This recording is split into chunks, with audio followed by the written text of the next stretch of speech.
This is great. So many questions. And only one answer. Right.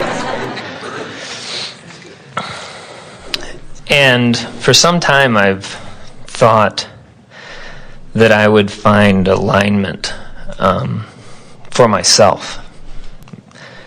And this is a great place to be, having tapped into this leading edge, as you say. And the question just came to me, and then you just called on me. And said co-creation at its best, because that's what we want to hear from you now.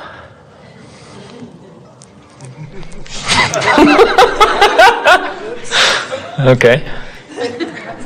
Well, it fits right in, don't you think? Okay.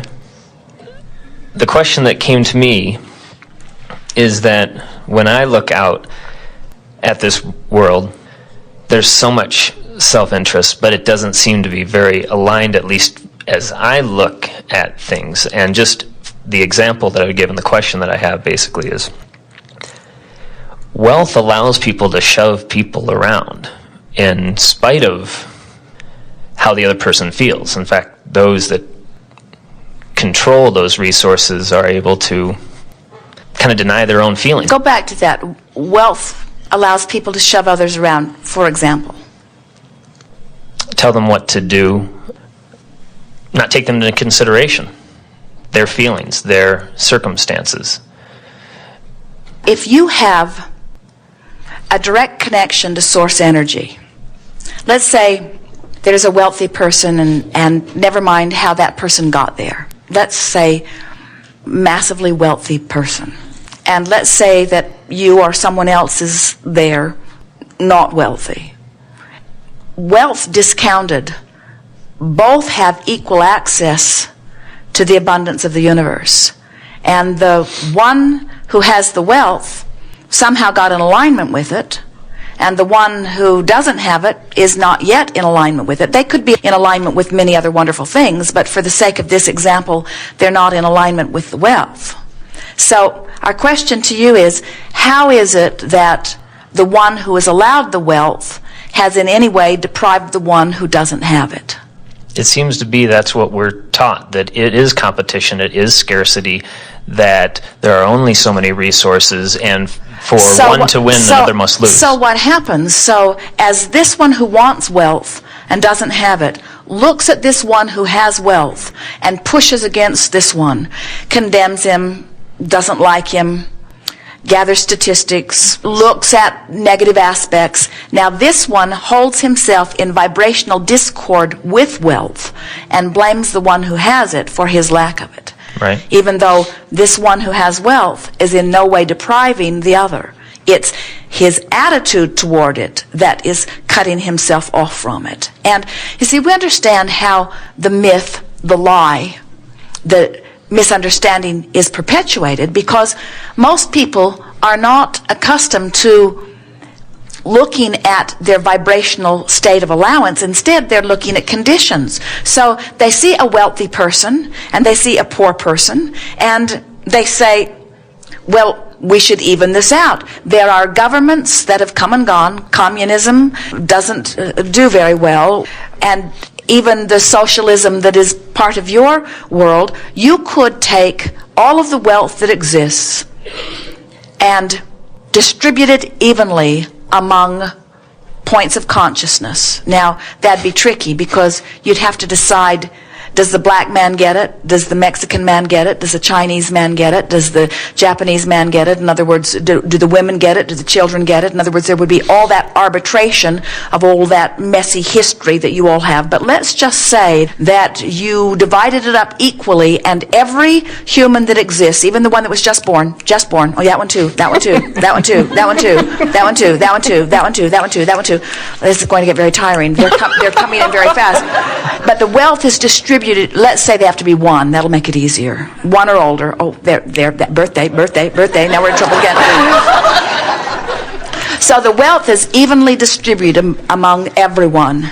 It would not take 20 years before it would have redistributed back into pockets again where there is poverty and wealth, because it is accumulating to the attitude, to the vibrational countenance, and to nothing else. Well, a person who has wealth and expects wealth and gets wealth. In other words, it's sort of nice to be born into it, because you begin picking it up early on, and so you're more likely, unless those around you have condemned you for it, and then you might push against the idea of wealth because you don't want to be hated by your friends, and you might deprive yourself from it.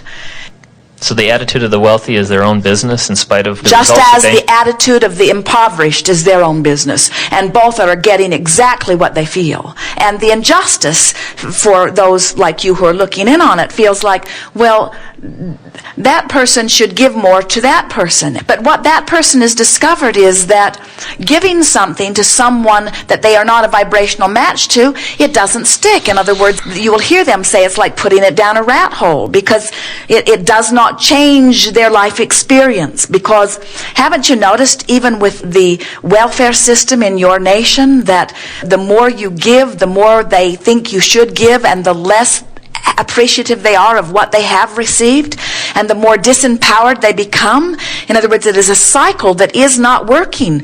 Your taxes get higher as you pay for things that others would like to do for themselves. Anytime you give to someone something that they have not naturally attracted, you say to them with a very loud message, I do this for you because I see you cannot do it for yourself. So the beating of the drum of disempowerment continues, you see. So then what is the role of parenting in children where they come in dependent?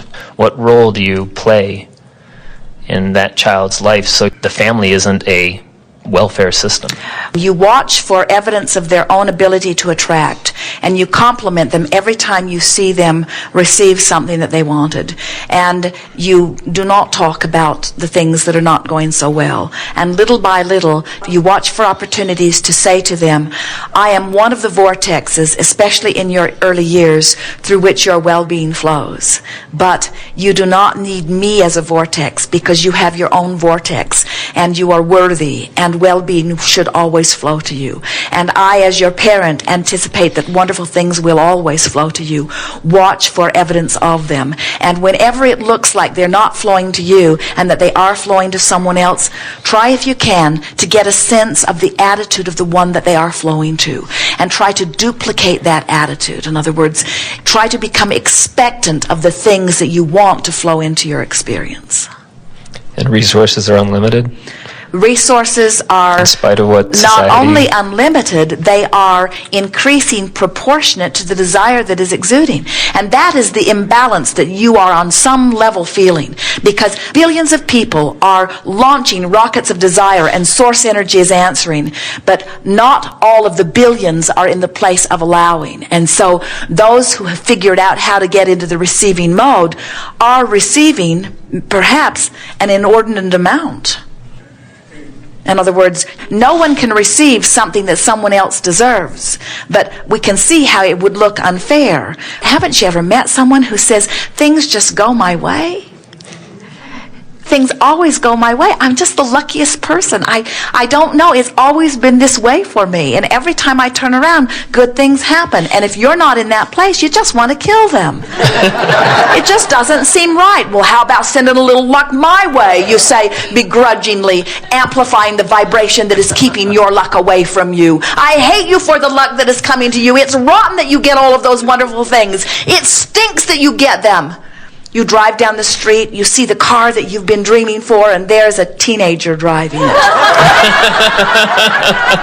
And you say, his father bought that car for him, and he is not deserving like me.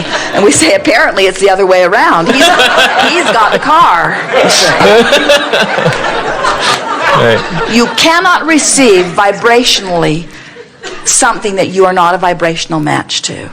And so you want to bless those that are finding abundance. And in your blessing of them and their abundance, you will become abundant too. But in your cursing of their abundance, you hold yourself apart from it.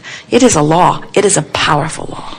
So all of this transcends the politics, and you wouldn't have a political persuasion then, as we have wars, fights over some of these issues, but at a totally different consciousness level. Every bit level. of it is about economics. Every bit of it, without exception. Everything about religion is about economics. Everything about politics is about economics. And everything about economics is personal satisfaction. Everyone is personally motivated to do the best that they can possibly do for themselves. It is the way the entire universe is established. And think about the perfection of it. If every point of consciousness, whether it's a one-celled amoeba or whether it's a genius human, every point of consciousness is having an experience, whether from your perspective you understand it or not, every point of consciousness is having a comparative experience. And in the comparative experience, whether it can speak words or not, it is noting preference. Preferences are being born, and each preference that is being uttered or vibrationally sent is answered by source. So everything is expanding, everything is increasing, everything is improving, everything is evolving. There is no competition. The only variance that ever happens is in the individual consciousness. All of this is for the evolution of the environment. And man is the leading edge creator in the environment. So you could say it all exists for your creative experience, you see. So go about whatever task you choose, but just with an attitude of it's all basically this good, it's here, expanding. And it's all here for me. Jerry and Esther will drive across the open road, and they will say, this is all here for us. This road is here for us. This air is here for us. These stars are here for us. This moon is here for us. This earth is here for us. Each other is here for us. This is all here for us. How blessed be we. How perfect is it that all of this evolution has culminated to this point in time, and here we stand, these perfectly worthy beings, capable of receiving as much as we will allow and practicing in every moment to let as much good stuff in as we can, you see. And those who have, by influence of others or by conscious determination to find their way, as you and you and you, those who find that vibrational feeling of alignment with who they are blessed in the moment with the glorious feeling of alignment, and then blessed with every other thing that they've ever wanted to. We say the purpose of your life is joy. The basis of it is freedom. You are so free you can choose bondage. You're so free you can damn the wealthy and deprive yourself of it in the same moment. You're so free that you can choose any vibration, and in doing so the universe will reflect it exactly right back to you. That is freedom. The basis is freedom. If your quest or goal is joy, then you will always be in alignment with who you are, and then the result is the inevitable expansion. And the expansion will be there whether you personally allow yourself to sync up with the joy of it or not. So when you line up with joy, then what happens is people will say to us, oh yeah, Abraham, it's all for joy, but what's it really for? And we'll say, for joy. And they say, okay, for joy, but really, why are we here? What is the purpose of our existence? And we say, for joy, for this joyful moment, for the opportunity to radiate who you are, to explore, to feel interested, to feel excited, to feel adventure, to feel expansion, to feel love, to feel appreciation, to feel joy. Yeah, but Abraham, really, why are we here? It's hard to get your thoughts around that, because so many others who have selfishly needed you to be some way for them to feel better said, you need to deprive yourself of feeling good so that I can feel good. And that's why you're mad at the wealthy. That's what you're assigning to them. What you're angry about is that there are so many others who have seemingly demanded of others for their own joy. And we say, you got to stand up to the monster in your dream. You got to stand up to the monster in your closet. You got to stand up to all of that and say,